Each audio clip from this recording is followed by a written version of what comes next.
खबर बलिया उत्तर प्रदेश से है। सरिया गांव के ग्राम प्रधान द्वारा किए गए अपने गांव के विकास को लेकर मुख्यमंत्री से पुरस्कृत हो चुके हैं। गांव के सामुदायिक शौचालय, पंचायत भवन, सड़क, विश्वविद्यालय सब कुछ है। सरकार की मंशा है कि गांव में कुल आबादी लगभग 2500 है। गांव के विकास में केवल ग्राम प्रधान ही नहीं बल्कि गांव के सभ्यता लोग द्वारा ही पूरा सहयोग मिला है। दरअसल बता दें कि सरिया गाँव में विकास का एक बड़ी वजह ये भी है कि गांव को सांसद वीरेंद्र सिंह द्वारा गोद लेना। सांसद द्वारा इस गांव को गोद लेने के बाद ही गांव की तकदीर ही बदल गई।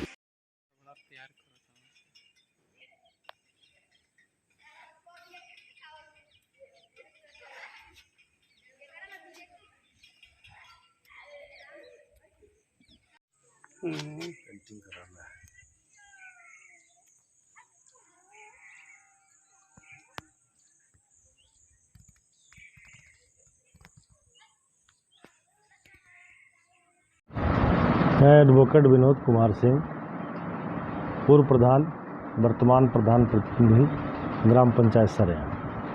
ये प्रधान जी, आपके गांव की आबादी कितनी है?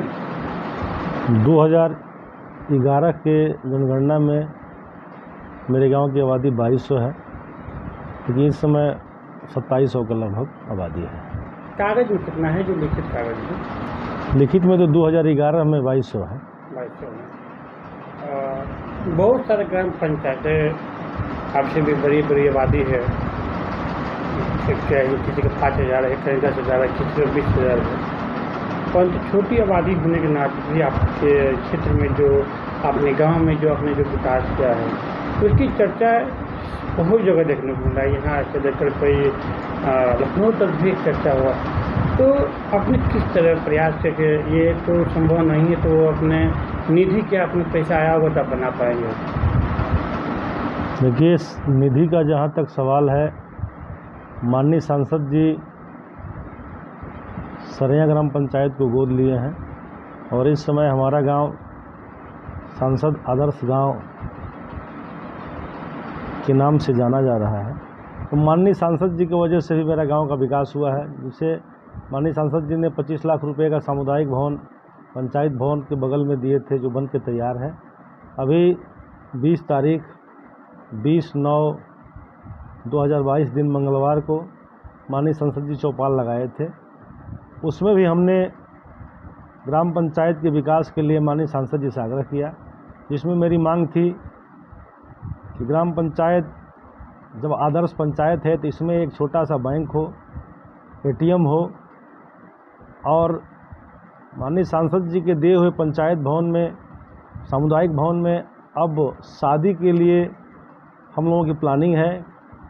गांव के अगल बगल के क्षेत्र के लोगों की भी बिटिया और बच्चों के तिलक और शादी समारोह यहाँ से हो।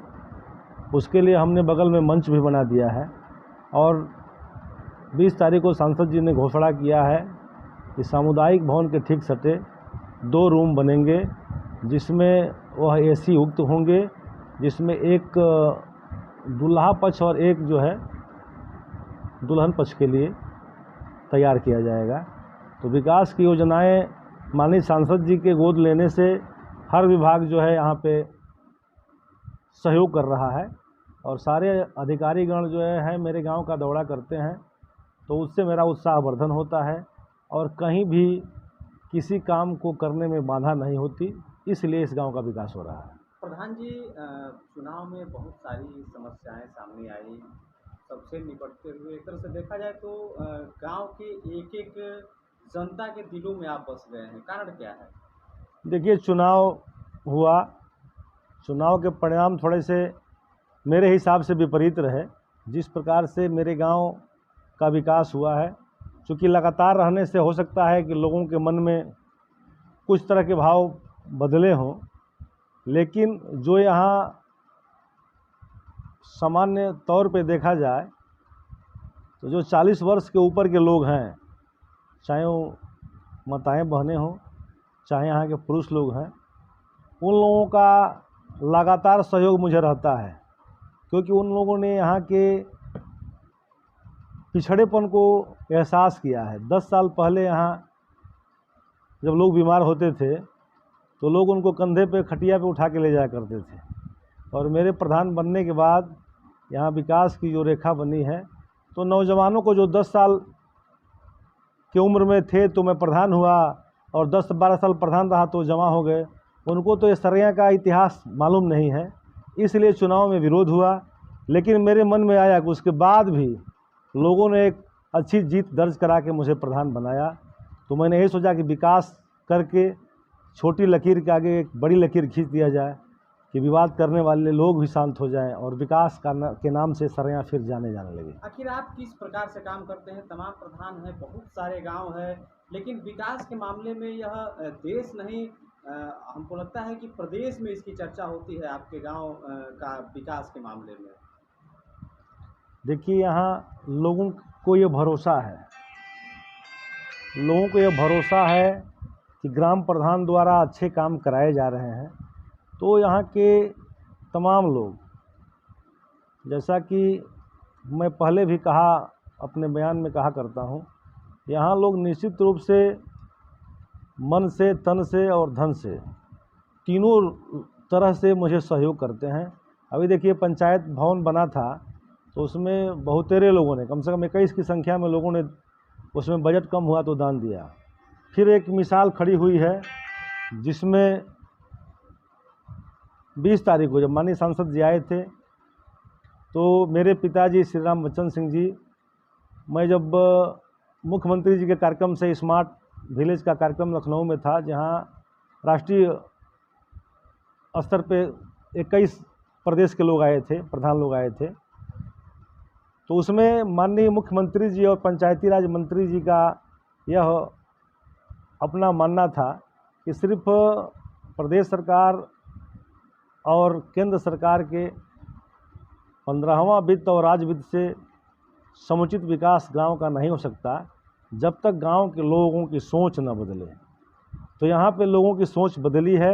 मेरे पिताजी ने 1,25,000 रुपये का योगदान, जो पंचायत भवन से संपर्क मार्ग तक का रास्ता है, उसके लिए उन्होंने 1,25,000 का योगदान किया।